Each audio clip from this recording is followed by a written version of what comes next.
Okay, for this week's discussion board, we had 3 topics: crime and biology, juvenile crime and justice, and antisocial behavior. And starting with crime and biology, it goes into talk about human biology versus crime. And what this means is that the way a human is emotionally and mentally made up, such as inherited traits, such as low self-control, physical size and strength, neurodefects, and being antisocial, can lead a person down the road to crime. It can lead them to commit crime because they have these traits that are inherited. And one of the issues with studying crime and biology is that there's no single theory that compares biology to crime. And in my opinion, without one single theory across the whole span of what crime and biology is, it's going to be hard to compare them when there's so many different ideas and theories going on. And biological research has made its way out of laboratories and into courtrooms. So what this means is basically the study of somebody's biological makeup can be used against them in court. It's just another piece of evidence that could be used against them. And another thing about biology of crime is that it's so understudied. Yeah, it's studied, but if we raised the amount of studying that we did on crime and biology, we could make groundbreaking discoveries that would help us know more, grow more knowledge on how human biology can lead to crime. And the next topic is juvenile crime and justice. And in the 1990s, it says in the book that in the 1990s, you couldn't pick up a newspaper without seeing juveniles that had been arrested or been in trouble. And the amount of crime by juveniles has decreased since the 1990s, but studies show that this is due to a fewer population of young men now than there was decades ago. Explanations of juvenile violent crimes.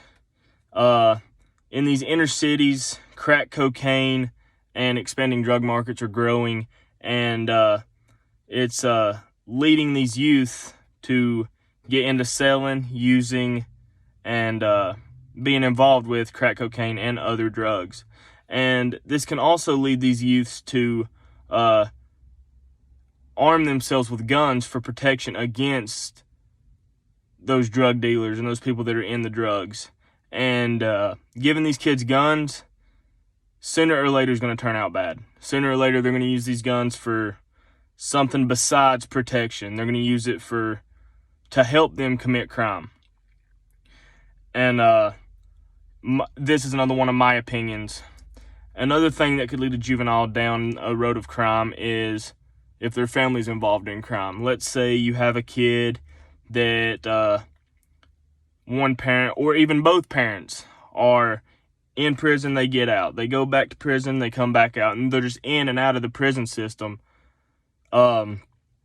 Especially if the child is young, like let's say 10, 11, that's really going to play on their mind that that's okay. It's okay to go to prison. It's okay to commit crime. And in the end, this is going to lead them to commit crime even early in life, even when they're 16, 15. But it's also going to affect them when they get later in life. They're going to continue to commit crime, and it's just going to be a downhill spiral. Expansion of procedural protections, with the current objective being to allow juveniles to have jury trials. So basically, this is saying that juveniles should have, or could have the choice of having a jury trial. And in my opinion, where this goes bad is even if it's a kid, you're going to have people in a jury that don't like you for some reason. Let's say it's a African-American boy. There's going to be Caucasian people in the jury, and we don't know if they're racist. We don't know if they have these thoughts about people of another color, and this is what can lead to a child being punished when, let's say, he shouldn't be. So if it's just if it's not a jury trial, they try to make it to where the child gets help, or the child gets goes into juvie for a little bit and comes out. But I just believe that a jury trial would not help, because you have all those people that have different ideas about different colored people. And one of the trying to think of how to say this. One of the problems with the juvenile system when it comes to court is the age in which a kid is considered an adult. And it's spread out. Like, if all 50 states had the same age group, it would make the court procedures go by a lot easier. But some states, at 18, you're an adult. Some states, 19, you're an adult. Some states, 17, and even some states, 16 years old, you're considered an adult. And to me, this isn't fair, because at 16, I know that I hadn't grown mentally to where I should have been. So at 16, you're still immature in the head, and you should not be punished for. You should be punished for the crime, but you shouldn't be punished at the extent that an adult would. Let's say an adult robs a gas station, and let's say the kid also robs a gas station. You wouldn't want to punish the kid the same as you do the adult. The adult, unless they have some mental issue, has grown mentally to where they should be. These 16-year-old kids are still not at the peak of growth, and this is what can lead them to not know exactly that they're doing something wrong, and it's just going to lead to bigger issues. And I wrote down some programs that offer help for juveniles, such as job-related classes, education programs, and skill-building classes. And some of these ineffective programs include DARE, which we all experienced back in elementary school and middle school, boot camps, and the Scared Straight programs. These are statistically shown to not work in prohibiting someone from committing crime. The recidivism rate for these children that go into boot camps and the Scared Straight programs, it doesn't help. They still end up committing crime and going to jail, going to juvie, and getting in a lot of trouble over and over again. So in the end, there are a lot of things that we need to change in the juvenile systems, like I said, like the age in which you are classified as an adult. And I feel like we need to offer more programs for these children, not as like a punishment, but as a growth thing, like to teach them that, yeah, that's wrong, but this ain't the end of it. You can change your ways. You can get out there and better yourself. And the last topic I want to talk about is the antisocial behavior. And I was antisocial back in middle school and high school, so I know that it can be rough, but people who are antisocial could use crime as a way to fit into society and make friends. Me, I didn't turn to crime to fit in. I'd done sports. I was in choir.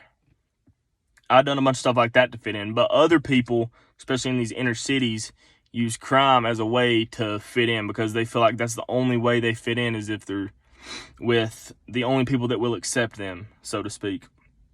And it touched on the broken windows, which hopefully we've all heard of by now in undergrad. But broken windows are hot spots for crime due to the rundown look and lack of authority supervision. So basically what this says is, if a building has been abandoned, the windows are knocked out of it, it's crumbling to the ground, it's going to be a hot spot for crime, because the police are less likely to keep up with this building. They're least likely to go check on it and make sure that there's not people in there doing illegal activity. And it just makes it easy for people to go in, sell drugs without being caught. So that plays a big factor in crime.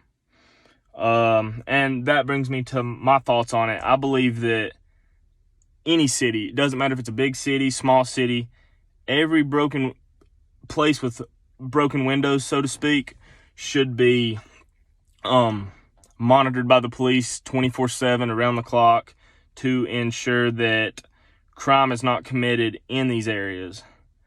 And last but not least, poverty, disadvantage, and diminished life chances can lead to crime.